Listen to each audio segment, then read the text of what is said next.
Today I effed up by drugging a bartender and ruining a wedding. Part 2. In the meantime, I show him my vape pen. "If you party, this is for you," I said. He's like, "Oh, for real? Hell yeah, dude," and proceeds to take an enormous puff from it. Within seconds, he starts doubling over and coughing uncontrollably. It was incredibly loud and dramatic. In less than a minute, he was down on his hands and knees behind the bar, puking in the grass. But at this point, I thought, no harm, no foul. That is, until he tried to get up and put all of his weight onto a tumbler glass that was sitting on the table. His hand cuts open so badly that it's bleeding everywhere.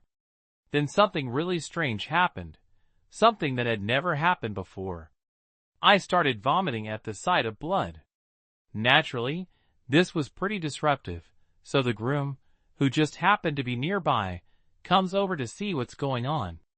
The second he sees the bartender's hand, he faints.